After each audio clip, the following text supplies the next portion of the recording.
We're live. Sonny. Good afternoon, Nate. Just two of us for now, but more coming.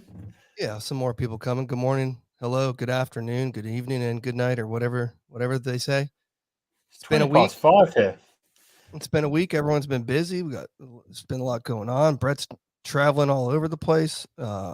I've been sick with the cocoa, so I'm finally pulling out.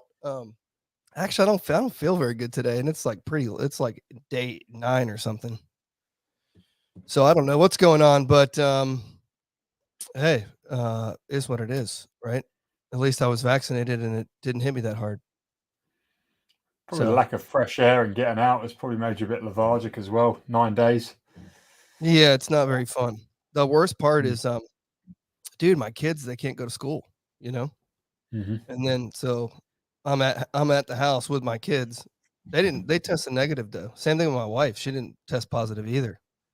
Crazy, right? I mean, we were sleeping in the same bed for days before realizing like, oh, I probably have COVID. So, yeah, I mean, I don't know how that happens, right? You're breathing the same air all night.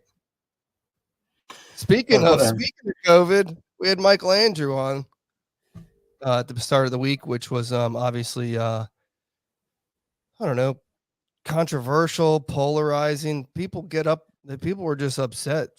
Not everybody. I mean, there was a lot of good, there's a lot of positive. I mean, a lot of positive comments. I think there were over 200 people watching it live. And then I think there's almost 100 comments on it after the fact. There were comments going back and forth nonstop throughout the live.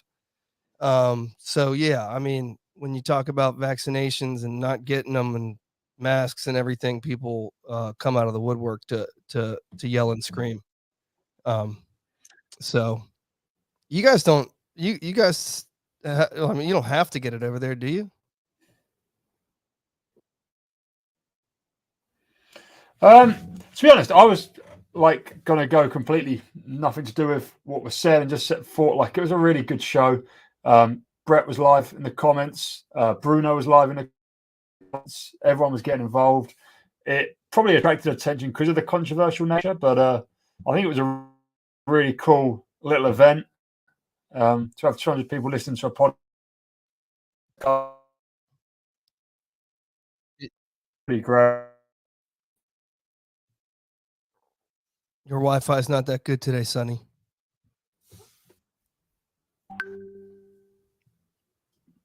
Uh-oh, technical difficulties. Mate, I'm gonna go off my phone. Give me 1 second. Yeah, no worries. Yeah, no, I thought the podcast was great. We had Michael on the year before, and he was obviously very open and honest. He's one of the most honest guys you can meet. I think everything that comes out of his mouth is sincere and genuine.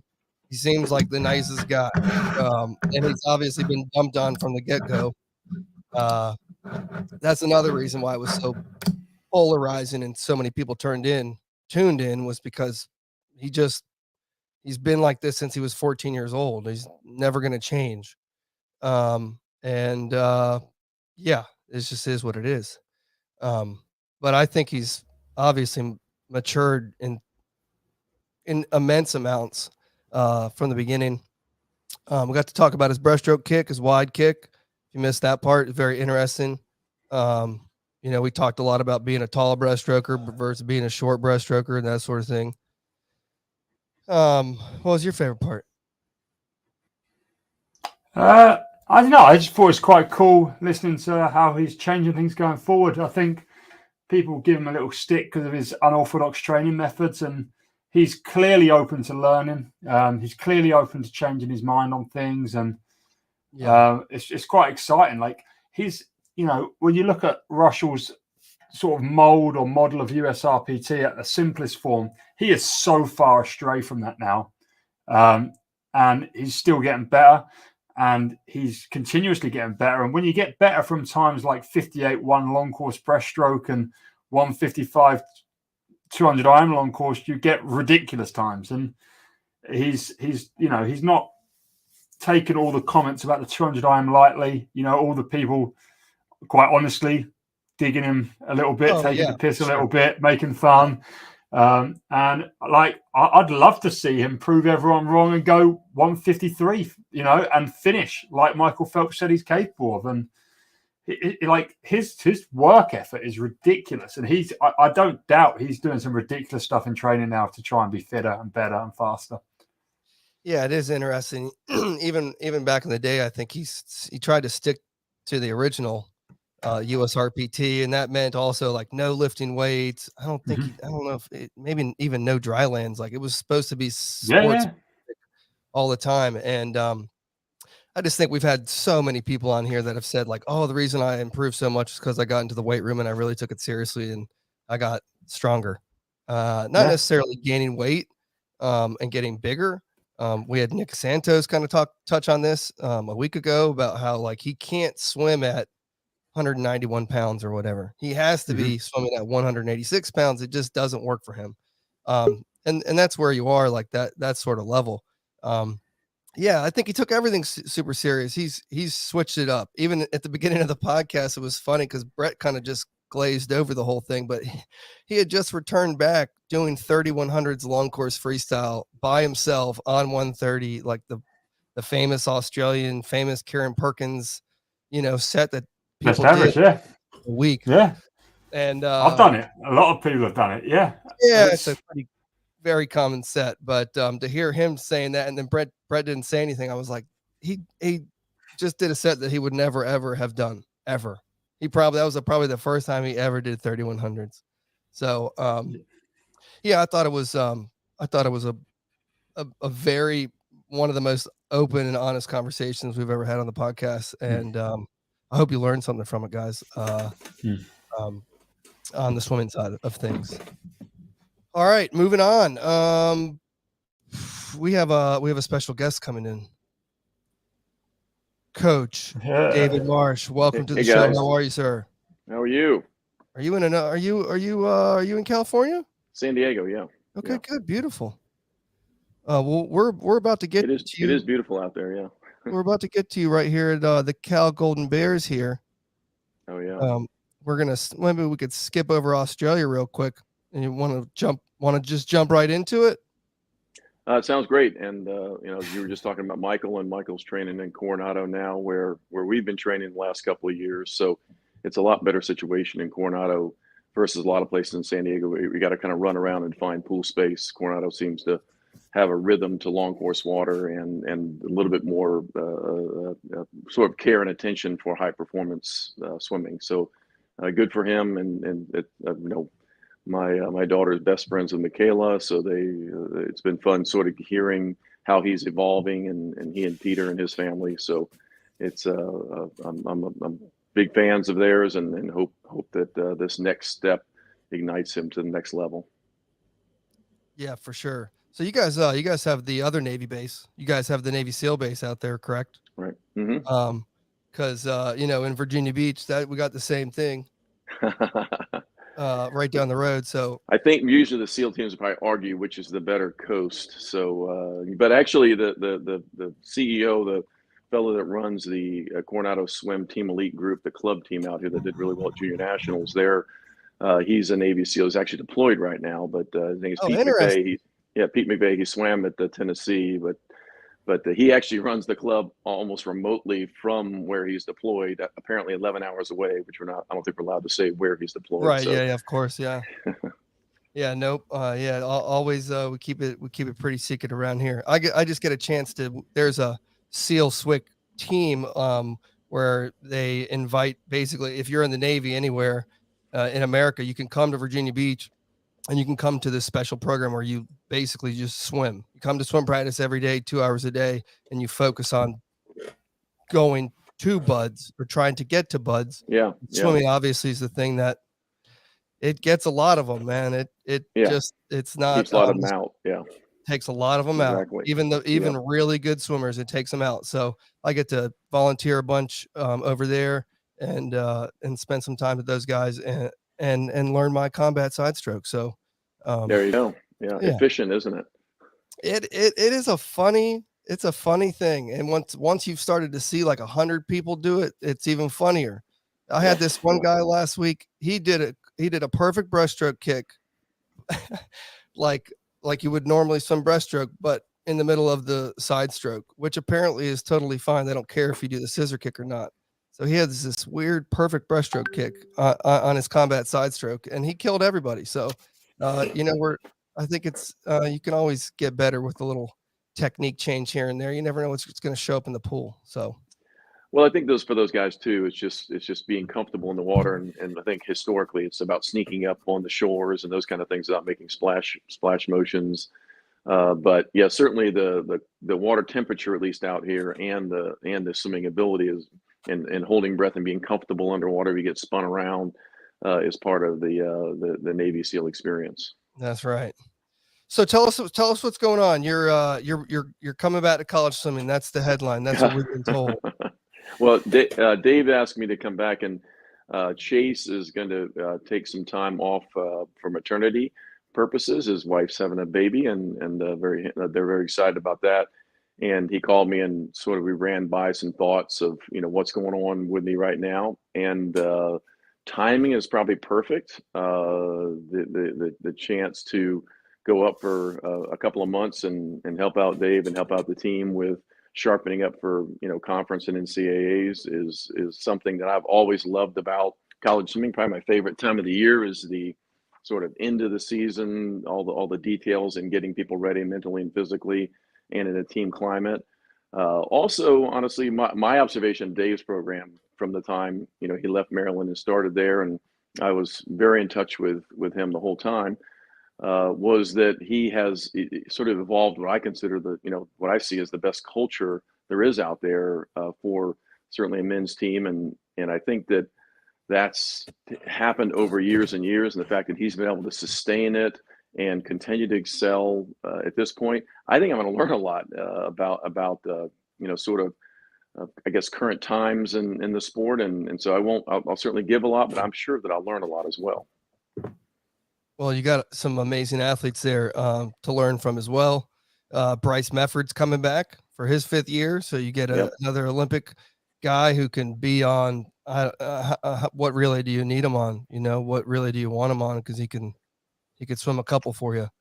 Yeah. Well, I haven't paid any attention to college swimming, honestly, and I don't even know him very well. I just he was a competitor at trials as far as I knew in terms of that. So that's interesting. I haven't paid attention to recruiting 1 minute and for a long time. So I went through the roster the last few days, and I don't know almost all these kids. But what's really cool is to see, because now I'm reading about their progressions and things like that, is wow, are kids improving at Berkeley? I mean, he has a lot of kids when you look at their high school times as compared to when they go through the years, not just the highest, biggest names, and certainly Medford would be one of those that dropped a ton of time to make the Olympic team, but that's an indication to me of the kind of culture he has, where it's one thing if your top stars, sort of are there and performing at the highest level, but when you have the whole team, I mean, the kids you would consider, quote, the slowest kids on the team, they're still dropping tons of time during their experience in their time at Berkeley. That says a lot about the job that Dave and Chase and Matt and the culture they have there of expectation of excellence.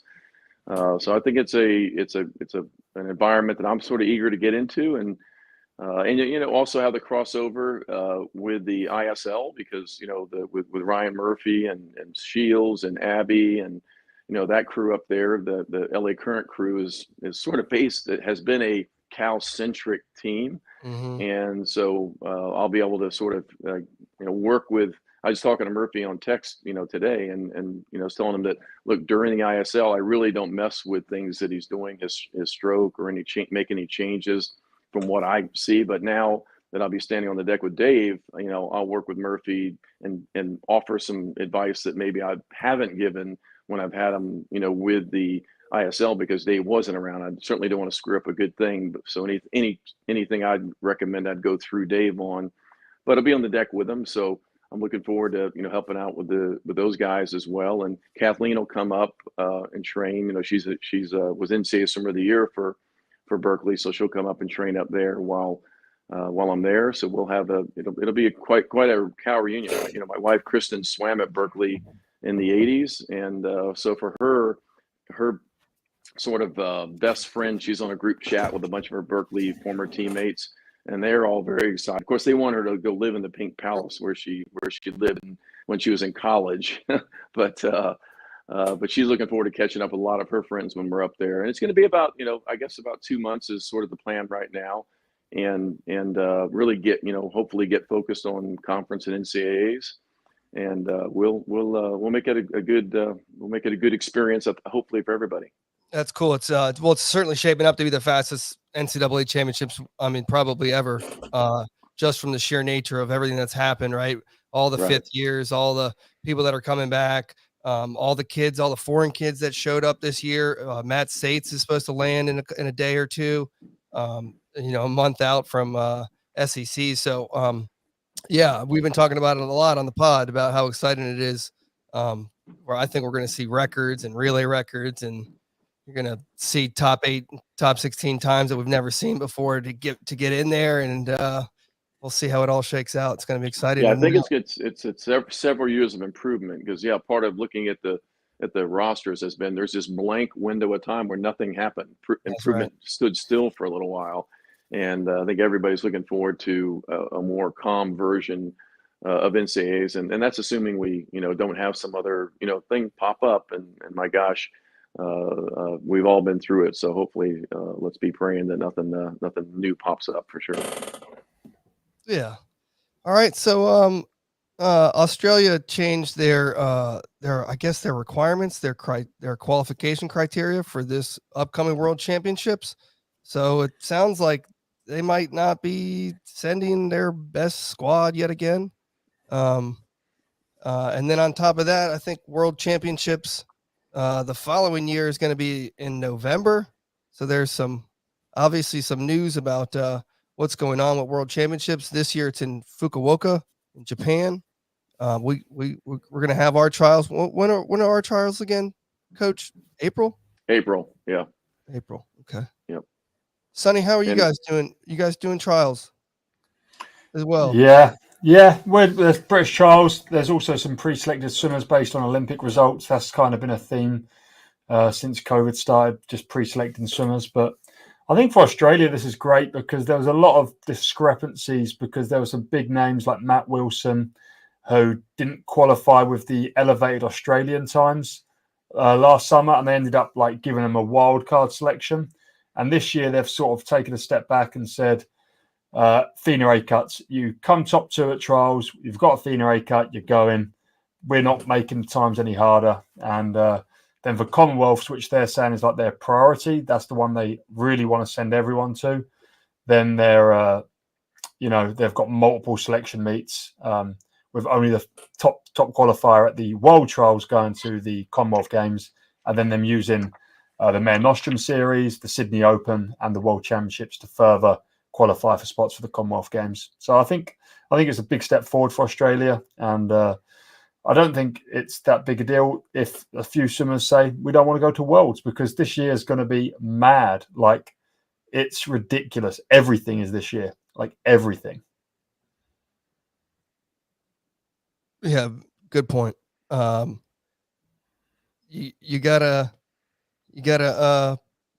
pick and choose, and it sounds like it just made me think when you were talking the whole entire time when we had Tim Hinchy on, and his main message during the podcast was we need to get everyone together and have a global swimming calendar, because we're just going to keep moving these little pieces around, which kind of leads into what the next World Championships is. And now they're moving them later to November. And I guess the reason is because in Qatar, it's really, really hot, and you won't be able to probably do the open water swimming. So you have to do it in November when the water cools down, the temperature cools down.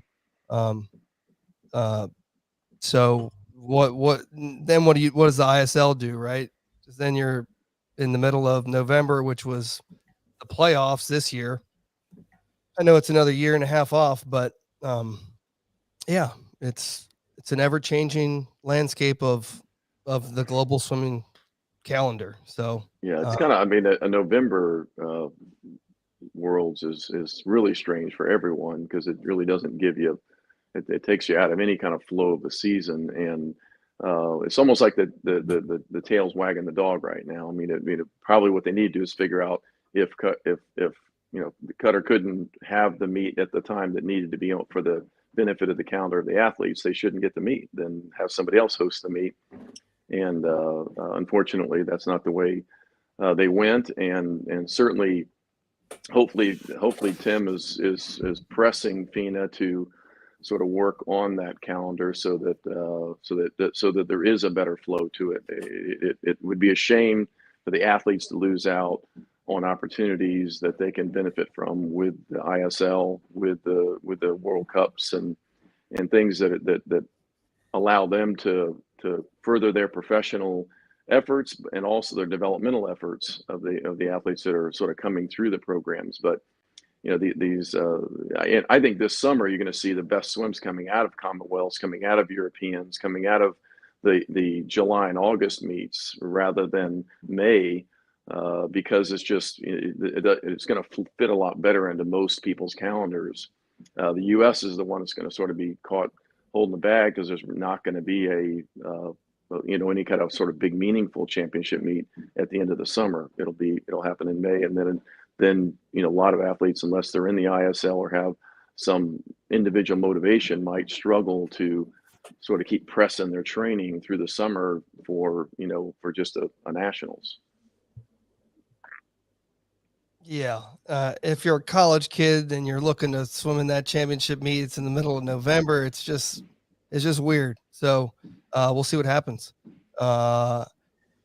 Moving on, the Iron Lady, Katinka, spoke to some Hungarian media. I get a lot of people was thinking automatically, boom, she's done. It's over. It's an unbelievable career, but she's saying, nah, not done. Now she just has new goals, is what it sounds like. So she says right here on the bottom, I'm going to retire one day, but there's a lot less in front of me than there is behind me in swimming. I'm turning 33 this May, and I feel a little sad because I still enjoy swimming. It's not that she didn't want to win an Olympic medal. She went out there and she gave it her all. I just think you're going to have gone your fastest at some point. But now it sounds like her goal is to be the first to get 100 international medals, which is kind of mind-boggling even to say. Oh, Brett's joining. Uh-oh. He did. Hang on a second. Wait. I just unmuted you. Oh, I was muted for a second. I'm here. I'm sorry. I apologize. I was on a phone call and I missed everybody. I could see you, I could see you in the background. How you doing, David?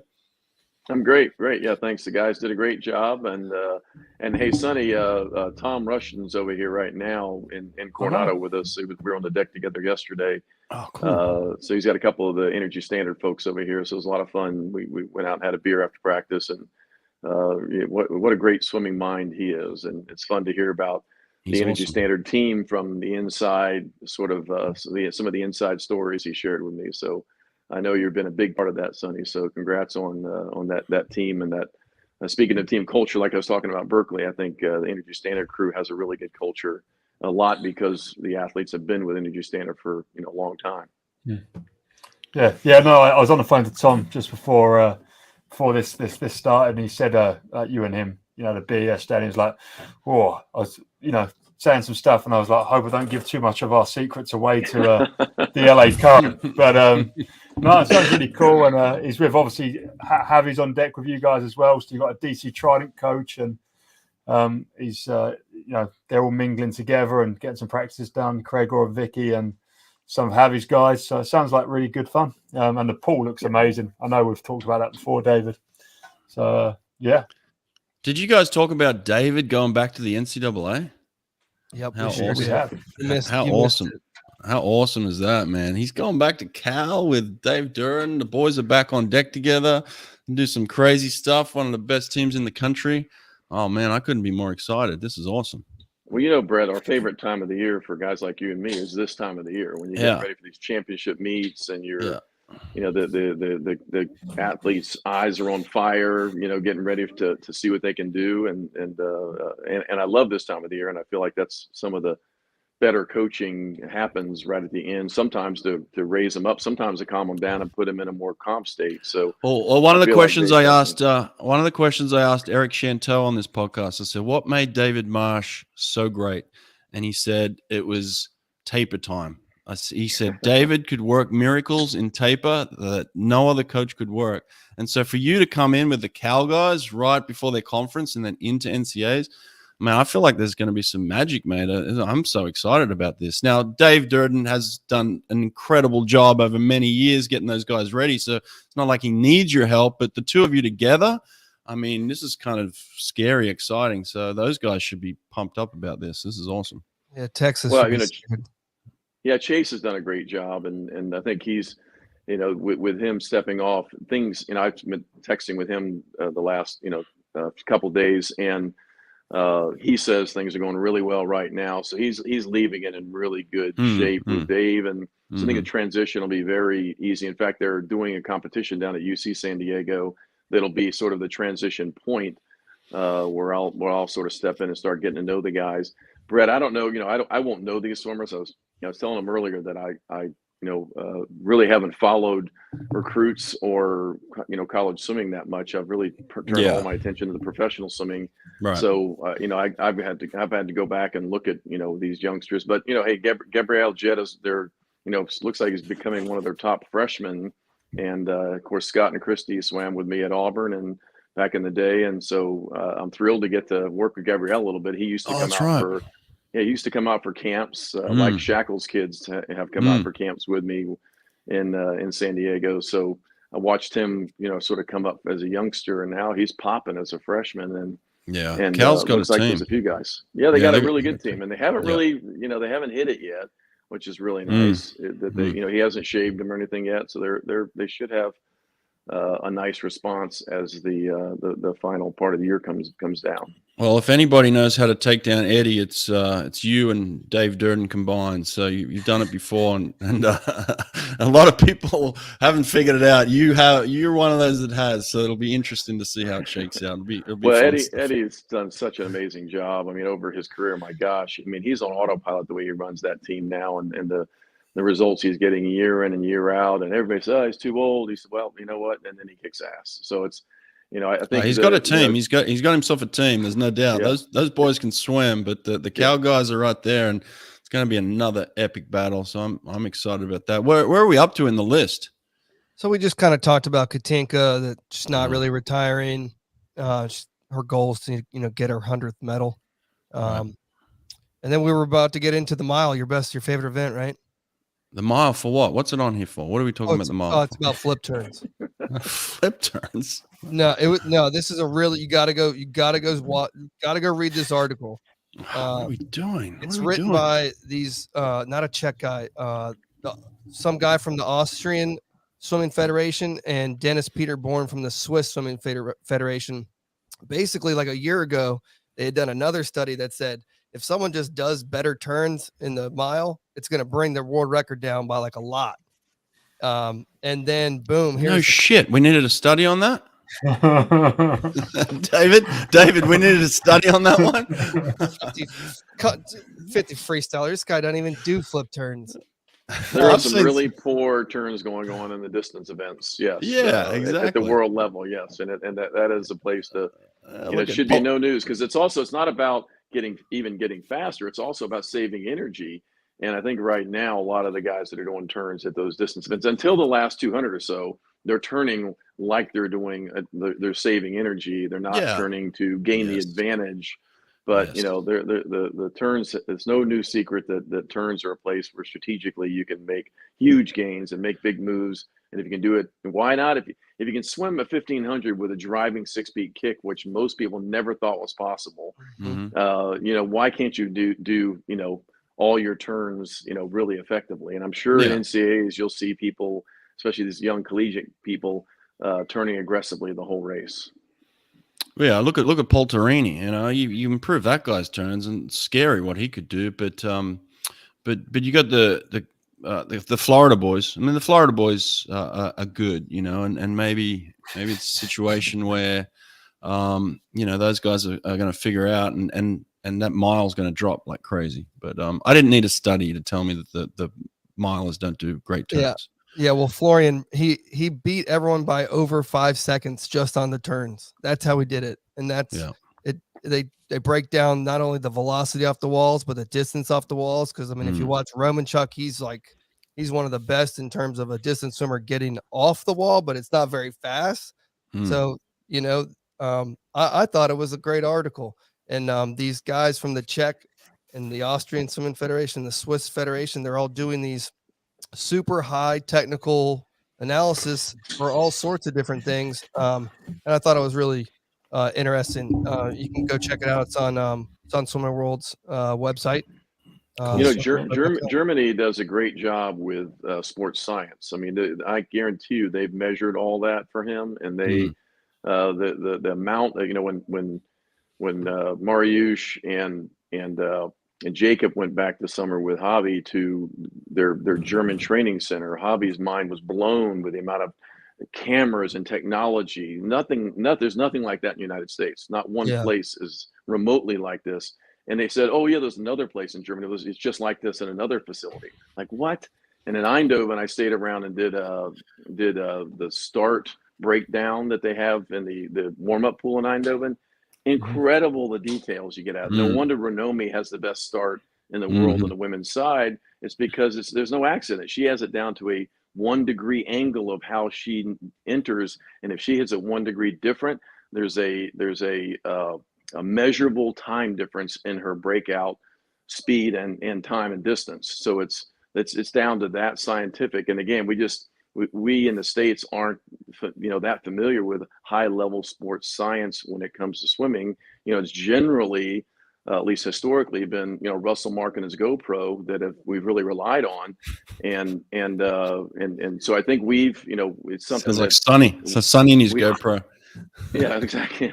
Well, actually, Tom had his GoPro out yesterday, or some version of a GoPro. So it's one of those things that I think there's going to be more and more measuring, just like all technology is improving because of the access to fast data and being able to turn it around quickly, and the access to high resolution cameras that can pick up the most specific detail. So it's a really golden time for people that can understand technology and then put it into practical use and explain it to an athlete and sell an athlete on the idea. You'll help them get a lot faster. Yep.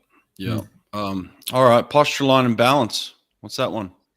This was just a little ode to our one of the best, Bill Boomer. Bill Boomer just passed away, and I had a chance to go to Stanford when I was a young coach, like Sonny's age, to go do the camps for a whole summer, and that's what was just buried into my brain. Mike Murray was in that same camp with me, and we always talk about posture, line, and balance, because that's what Bill Boomer really left at Stanford, that just got pushed on everybody. So I just thought, if we got to make sure that we had talked for so long about, we got to go get Bill. We did. And we did it again, man. Like we feel the same way again. Like when Gennady passed away, it was like, we just missed an opportunity to go and record one of the best minds ever that did so much for the sport. And it just sucks that we missed out on that. That's like the reason we started this podcast, was to try to get these things and for swimming history and for the knowledge, and to pass it down. And we missed that opportunity. Yeah. David, you got any boomerisms? Well, I got Boomer in my coaching, rooted in my coaching philosophy. There's no question. And Richard Quick was the one that brought him out to Stanford. And before that, he was this kind of crazy guy in Buffalo, most people thought. And then Richard brought him in, and all of a sudden he started working with, Jenny Thompson and Dara Torres. And, I saw Jenny Thompson and Dara Torres' stroke technique change based on a lot of this kind of work. And the one thing about Bill was that he wasn't afraid to take the time to slow down, figure out how to maximize efficiencies and positioning in the water, and then add speed. So I would always call Bill, usually in about this time of the year, about when February is coming, when I was trying to get the Auburn team ready, and I'd say, Bill, remind me of a few things that I didn't remember, and he would remind me, do a little bit of overrating, with your tempo work, because your nervous system needs to get confused a little bit this time of the year. And he would, and we would, he said, what an amazing guy. I think he was one of the big parts of one who's responsible of our sport transitioning from a mostly a volume based, who trains the longest and hardest wins, and to a philosophy of doing it intelligently and have a lot of different ways to make improvements. So he had a profound impact on me, and so I salute him and wish him Godspeed, and wish him well for forever, and thank him forever. Awesome. Yeah. He was a good man. I had a lot of time with him myself. And yeah, incredible coach, fantastic man, and he'll be missed. So yeah, I'm glad we could touch on that today. All right, this week on the pod, who did we have? Oh, we had Michael Andrew, and then we switched to live. So yesterday we put out Max McHugh, who's the defending champion in 100 and 200 breaststroke for NCAAs. And you guys got to talk a little bit about breaststroke and lifting and things like that. So if you didn't listen to it, it's a little short, but check out. And him getting shot. He got shot. Oh, yeah, that's right. Yeah. He got shot. He got shot. I texted my twin brother because my twin brother also got shot in college. He was a diver. It was a walk-on diver at Old Dominion. And he also got shot in the leg. And I said, like, hey, man, this guy got shot. And he described it as wet. Would you describe it as that? And he was like, yep, 100%. Just felt wet. Yeah, that's what I said. I asked him. I said, did you feel it? What did it feel like? He said, wet.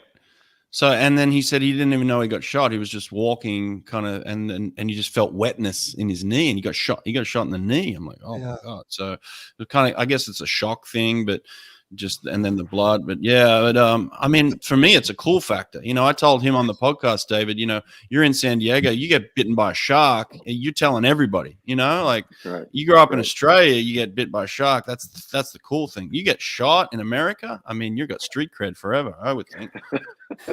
Yeah. I'm watching Yellowstone and those kind of shows now, so everybody gets shot. So I'm so oblivious to people getting shot. The fact that he got shot for real is definitely a story. My biggest question is he coming out to the ISL this year? Because I desperately need a male breaststroker. Dude, I'm telling you, he's coming. Sonny, close your ears. He's coming out to the ISL. This kid, they have a good breaststroker. They don't need a breaststroker. He wants in, yeah. He wants in for sure. Sonny, it's like getting shanked in England, right? You guys get shanked. Machetes, yeah. You ever been shanked? I hope to never be shanked, shot, or bitten by a shark. All the above. Yeah. Who else is coming on? Who else is in the hopper? Who's next week? We have our Scottish friend. Our Scottish friend. Stephen Tigg? No, his athlete. Duncan Scott. Scott. I told you I mix up their names because they've all got first and last names. Duncan and Scott, James Guy. I mean, they got last names. Tom Dean. I can't remember all these guys because they've all got last names. Matt Duncan Scott. I had an epic. The whole relay team, the whole Olympic champion 4x2 team, and the reserve Callum Jarvis are all first names. Matt Richards, Tom Dean, Duncan Scott, James Guy, Callum Jarvis. The five of them. 5 of them. They all have. What's going on over there? David, I had him on. He was fantastic. He was really good. I really pressed him on a couple of issues, challenged him, as you know I like to do. But and he appreciated it. He's like, Brett, I've never really been pressed like that in terms of having to think about those things. But I challenged him in terms of his belief system of himself, because I think Duncan Scott is a Michael Phelps. I really do. It's an elite level swimmer who can swim everything, every stroke, every distance. They're very, very rare. There's the Lochtys, there's the Phelpses, there's the Duncan Scotts. But he doesn't see himself that way yet. I don't think. This was my opinion, and I kind of pressed him on it. I wanted him to at least have this belief of himself that he's top 2 swimmer in the world in terms of swimmer. You know, you've got Caleb Dressel who can kind of do it all as well, but Duncan Scott can do everything. And I don't think he's kind of identifying himself like that enough. And we kind of go into detail on that on the podcast. I mean, it's really good. I liked it. He was great. You know, maybe he hates me now, but I think he respects me for it. It was good. He certainly seems like a humble spirit, and I think that's probably part of it. Is just, you know, he seems to swim for the team and swim for the greater cause. And just like with that 46-1 out of nowhere in the 400, on the relay, it was at Guangzhou. He threw in a 46-1. It's like, what? Yeah. And you know, it's in a team setting. You know, it's like in the old Auburn days when like Shaka would throw in these crazy splits. Like, where's that in the individual event? Come on. Yeah. It's kind of frustrating because they can pull it out, and you know they got it. I mean, you know a little bit about Duncan, Sonny. I mean, you get that impression too. He's very much a team guy, eh? Yeah, he's 143.4 on the 4x2 as well, and I think like he's ridiculous. Like he's ridiculous, and like, he was doing London Raw's breaststroke legs, and I mean, Dave, you probably saw him in the ISL final after I think the 400 on day one. He looked like he was about to just die. Like I was like, "You're right," and he was like, "No, I'm not." And like he gets up and had 4 more the next day. He's committed, and he's unreal. He's unreal. Yeah. Got a little. He just takes it on a challenge. Oh, there you go. There we go. Yep. So one of the things about him that I noticed too was that the cause, like there was one event he didn't win, but he did the scenario with the jackpot that caused him to get the maximum points, and he knew it immediately. That's exactly he didn't care that it wasn't a big deal. He was sitting on the lane line as a second place finisher, and I'm over there going, "Why the hell's he on the lane line? You got second." But he knew what he was trying to do. He was trying to score points for his team, and he outpointed everybody. So yeah, he really won that event. That's one of the fun things about the ISL is these different narratives that aren't necessarily traditional of did you win? No, the question is did you score the most points, because that's ultimately taking care of your team, which you know, historically I would say you know, Europeans haven't understood that at all. It's always been about, you know, themselves. So the ISL's, you know, changed a lot of that thinking, and I think Great Britain swimming too has just it's incredible the sort of the culture they're developing, and certainly Adam Peaty's sort of the centerpiece of that confidence and swagger they seem to have right now. But you know, Duncan's should be the next guy. When you look at his technique and his 4 strokes, they're all strokes are very solid. He has, you know, but what people don't see is, you know, after the last ISL match, after the finals, you know, the whole pool is empty, and he's in there swimming probably 1,500. And the important thing was he wasn't just doing 1,500. He was doing it sort of all brick style or TIG style, where at the end of the session he was swimming 1,500 with about 8 strokes per lap. So he was just swimming long, slow. It looked like Popov. We talk about back that in the day. We talk about that. We break that down. We also break down how is he or anyone else going to break this world record in the 200 free long course. We talk about that. He's got an idea and a plan, and so that's interesting. He also talks about the fact of he eats cereal. He eats chocolate cereal in the morning before he gets out of bed. So that was an interesting fact. But no, he's a good kid, and you know. So he tells me where the best Scotch whiskey in Scotland is too. He names it, and he tells me where to get it. So that could be on the list of things to do, bucket list things. Go visit the best Scotch whiskey in Scotland. But anyway, this thing right here has a lot of good Scotch whiskey in it. My wife's taken up since the pandemic is suddenly like Scotch, so we've been exploring a little bit of different ones. Yeah. Well, listen, last thing here, guys, we're all on this new app called Any Question, and it's been kind of fun to be part of it. It's cool. My experience with it is just you know, it's a personal way that we can answer questions directly. You know, we've all been on Instagram, and it seems very kind of informal, where this seems like a lot more formal, where you're talking directly to people. It's an exciting new app. Sonny's on it. David's on it. We're all answering questions on there. I recommend anyone that's listening to this, download the app, get on it, and shoot questions at us, because we'll record it directly to you and answer directly to you. So it does feel a lot more personal. Sonny, what's your experience been with it so far?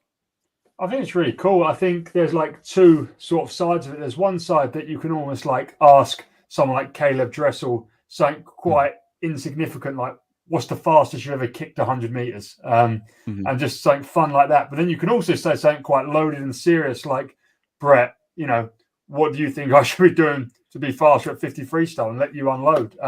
Right. You know, like you can ask something really technical and in detail, or you can ask something pretty fun and casual, like, hey, what movie do you like, David? You know, and you answer it. Like, everyone's answering real quick, and there's some big names on it already. It's for a new app. Yeah, I'm liking it. It seems fun. Yeah, David, how you feeling?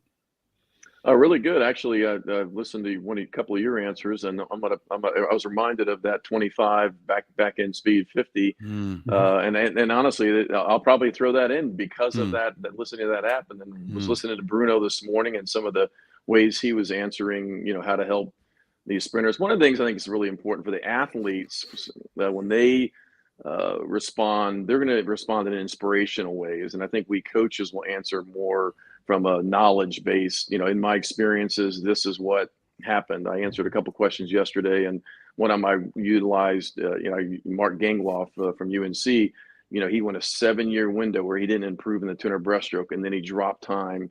So yes, plateaus are a real thing in our sport. That was the question, and even some of the greatest swimmers in the history have gone through the long plateaus. So I think the chance to personalize it is really good, and it seems like also a place to offer a little bit of inspiration. Yeah, a bit of fun. So hopefully we can expand it and grow it. There's a bunch of sports on the triathlon. The best triathletes in the world. I'm learning so much about triathlon just listening to them. Jan Frodeno, I mean, he's a freak, and he's great. Learn a lot from him. And then mountain bikes on there. They're about to bring in track and field. So all the best track and field athletes in the world are coming on. So yeah, as Sonny said, all the best swimmers and a lot of the best coaches. James Gibson just joined yesterday, so he's on there. So check it out. Yeah, pretty cool stuff. I'm excited about it. So that's my little plug for that. Cool. Anything else? Any odds and ends? Anything we forgot? Anything you guys want to plug or talk about last second? In the next 20 minutes, I'm going to do an interview with the world record holder in the men's 50 butterfly. That's a little hint. Okay, a little hint.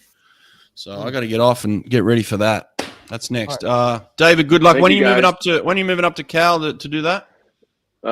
Sometime early February. So it'll be they're coming down for a meet at UC San Diego, and then after that I'll go up there, and Kristen and I will be up there together, and she'll get to relive her Cal days. We're gonna pack our e-bikes and.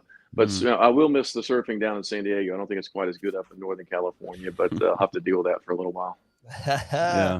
Yeah. Sonny, how's your Patreon coming along?